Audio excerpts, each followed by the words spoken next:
জাকাতের হকদার আগে আপনার পাশের জন, আপনার ভাই, আপনার চাচা, যাদের শুধুমাত্র নসল, আসল আর নসল দুইজন ছাড়া, অর্থাৎ দাদা উপরের দিকে হবে না, সন্তান নিচের দিকে হবে না, বাকি সবাই জাকাত যদি জাকাত খাওয়ার যোগ্য হয়।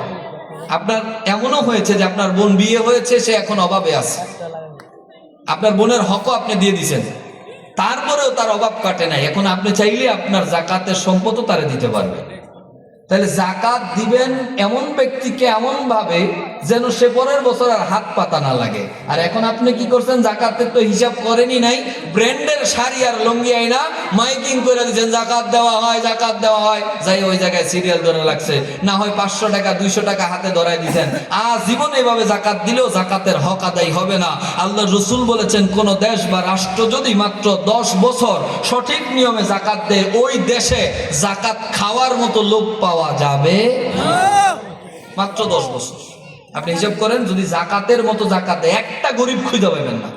এজন্য ওমরে ফারুকের জমানায় কোনো গরিবই ছিল না, কারে জাকাত দিব, জাকাত দেওয়ার লোক নাই, বাইতুল মালে ঢুকাইতে ঢুকাইতে বাইতুল মাল ভরে গেছে, এরপরে বাইরে পর্যন্ত রাখছে, জাকাত দেওয়ার মতো লোক নাই। আর এখন থাকবে না কেন? সারা জীবনই আপনারে আমারে দাসী বানায় রাখছে, কথা কন না কেন? এই জন্য আযাব আসে। আযাব আসার কারণ আমাদের কাছে আছে না নাই? কথা কোন আছে না নাই? আযাব আসার কারণ আমাদেরকে আছে, তবু রাসূলের সাদকায় আমরা বেঁচে আছি, ঠিক না? আরশের মেহমান করেছেন আল্লাহ, কত শান কত মান মোর কামলিওয়ালা, ঠিক না? আরশের মেহমান করেছেন আল্লাহ, কত শান কত মান মোর কামলিওয়ালা।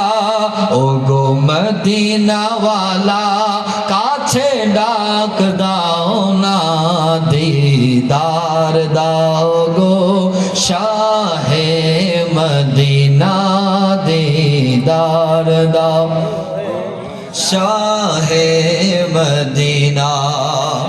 আযাব কেন আসলো না? ওই যে ওয়ামা কান আল্লাহু লিউআযিবুহুম ওয়া আনতা ফীহিম, এত কিছুর পরেও বড় আযাব কেন আসে না? রাসূল আমাদের কাছে আছেন এইজন্য, ঠিক না?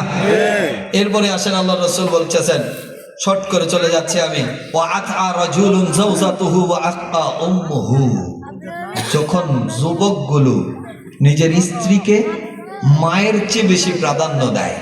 আবারও বলছি আমি, আল্লাহ রাসূল বলেছেন, ওয়া আতা রাজুলুন যাওজাতুহু, যখন যুবকগুলো